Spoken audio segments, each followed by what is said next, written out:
Olá, turma, tudo bem com vocês? Eu sou a professora Cíntia, professora de História. Hoje nós vamos para a aula número 40 do 8º ano. E o assunto dessa aula é Revoluções Liberais do século XIX. Falaremos sobre a Primavera dos Povos.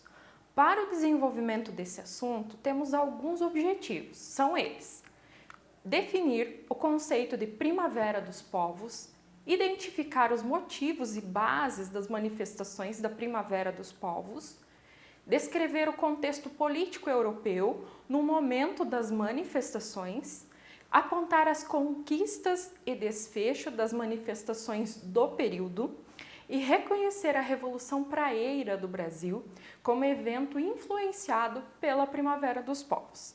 Antes de mais nada, preciso que vocês separem os materiais para a aula de hoje.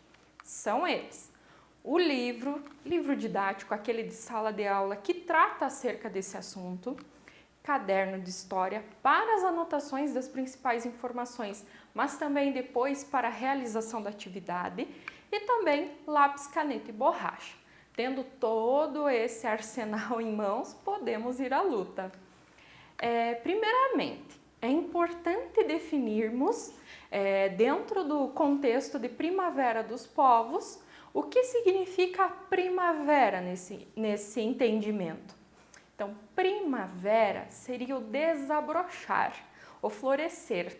Não é o momento que florescem, temos as flores florescendo, desabrochando, então é justamente isso. Mas a Primavera dos Povos, o que foi? Foi o florescer de uma onda de revoluções e manifestações. Foram transformações relacionadas principalmente no campo político, social e econômico. Elas florescerão ali na Europa, mas irão se espalhar por outras partes do mundo. Em 1848, uma série de revoluções e movimentos envolveram cerca de 50 países da Europa, para vocês terem uma noção. Nelas, classes médias burguesas e também trabalhadores questionavam o absolutismo monárquico. Lembrando a questão do antigo regime, esse absolutismo que excluía boa parte, uma grande parcela da população da participação política. Lembrem-se lá daquela pirâmide social, aquela sociedade estamental, dividida em estamentos. Nós tínhamos o clero, nobreza, servos, burguesia e artesãos. Essa terceira parte da sociedade que não tinha participação alguma, mas representava a grande maioria absoluta desses países. Então, nesse intuito é que surgem essas manifestações no contexto europeu. Então, compreendendo, elencando os principais motivos das manifestações, nós temos a existência de regimes monárquicos absolutistas, os quais foram fortalecidos a partir do Congresso de Viena e também da Santa Aliança. Esses dois que aconteceram no pós-era napoleônica. Congresso de Viena e Santa Aliança, que retomaram todas as fronteiras dos países europeus antes das invasões, que retornaram com os reis que haviam sido depostos, retornaram ao seu poder, entre outras situações. Além disso, havia um cenário europeu de crise econômica agravada, principalmente ali na crise agrícola. A produção agrícola não estava sendo suficiente para as pessoas se manterem, quem dirá para pagar impostos ao rei. Ausência de representação política das classes médias, essas classes que estão ascendendo economicamente, mas não têm participação política. Outro fato, despertar do sentimento nacionalista. Eu pertenço a esse país, eu faço parte dessa história. Inclusive, nesse quesito, é que agora, nessa mesma época, 1870, 1881, nós temos a unificação da Itália e da Alemanha, que estudaremos nas próximas aulas, com base nesse sentimento nacionalista. Ações dos trabalhadores que lutavam por melhores condições de vida pensando na questão da Revolução Industrial, essa falta, essa ausência dos princípios básicos de liberdade, igualdade e também fraternidade tão discutidos na Revolução Francesa. E ainda a questão da busca por igualdade jurídica. Lembrem-se, quando eu era um nobre, eu era julgada de maneira diferenciada quando se tratava de um servo, de um burguês que não tinha ligação com a nobreza.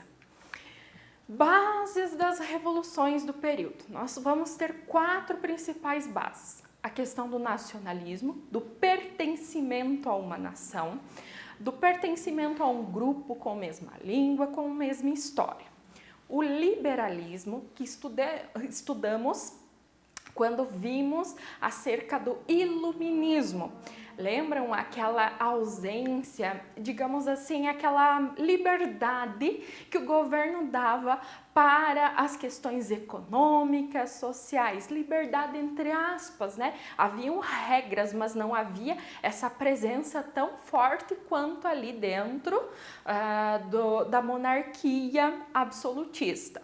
A questão do socialismo, estudamos também essa questão da participação da sociedade, essa ausência de um líder, mas de um grupo que vai fazer um governo para todos, pelo bem de todos. Essa questão da propriedade privada agora passa a ser propriedade estatal, entre outras características. Até sugiro que vocês retomem essa aula que trata sobre o socialismo utópico, científico, socialismo cristão, entre outros. E por último, outra base importante das revoluções do período, a democracia, a participação do povo na política, não de um grupo de pessoas, mas de todos. Contexto político da Europa. Então, nós vivíamos a questão do fim da era napoleônica, como eu mencionei anteriormente.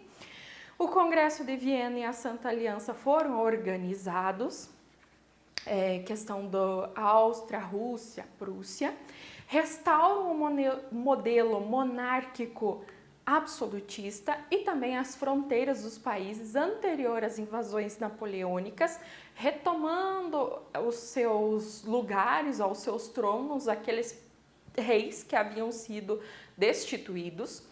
Surgimento de novas correntes políticas, aliás, dando fim ao regime monárquico absolutista e derrubando o rei com posturas absolutistas, tá? Outras questões em relação ao contexto. Haviam várias propostas liberais para governo dos países, dessa não interferência do Estado na economia, a questão de maior participação do povo, entre outras. Tendências nacionalistas e também socialistas estavam em ascensão, então o regime monárquico absolutista já estava ficando para trás, já estava sendo algo retrógrado. E a questão da crise econômica devido a uma crise agrícola que foi somada à demissão dos operários dos centros urbanos e a economia capitalista europeia estava enfrentando um momento de estagnação. Não evoluía, ficou parada naquilo como estava. Então, como que foi a reação a esse cenário todo, a esse contexto político da Europa? O operariado, então as pessoas que trabalhavam nas fábricas, nas indústrias, e o campesinato, quem trabalhava no campo, exigiam melhores condições de vida e de trabalho.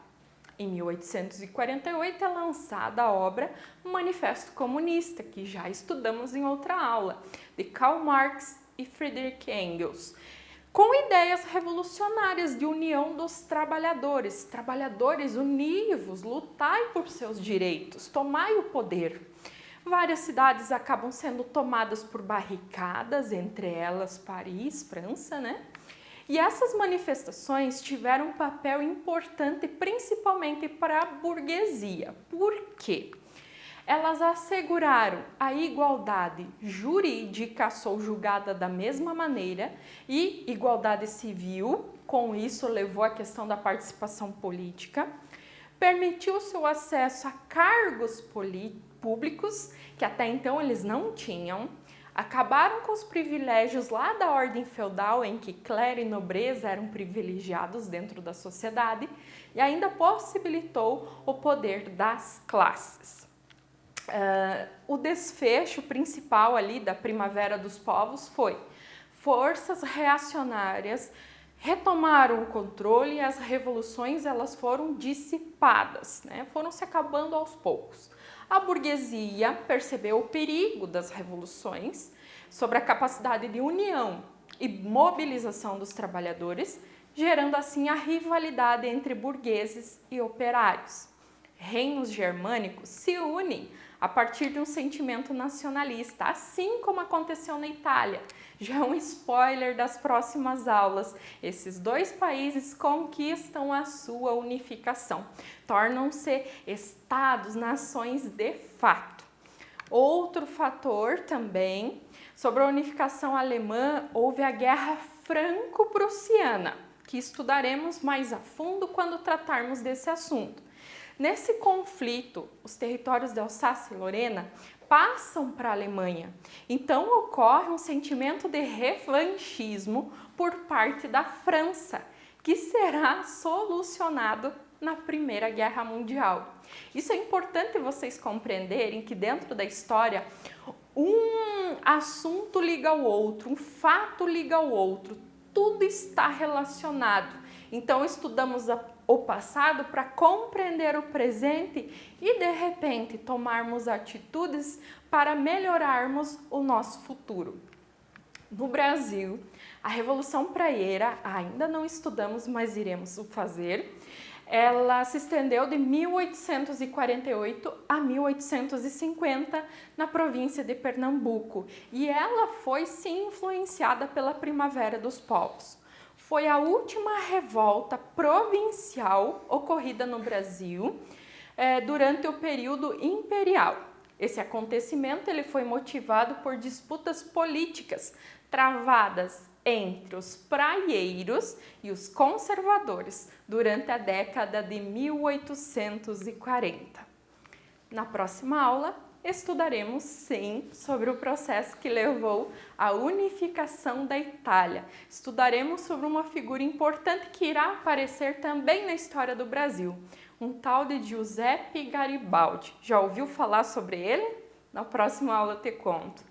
Então, façam a atividade referente a esta aula, que tem por objetivo revisar todo esse assunto, fixar algumas informações que vocês já perceberam. Utilizaremos essas informações futuramente quando estudarmos demais assuntos.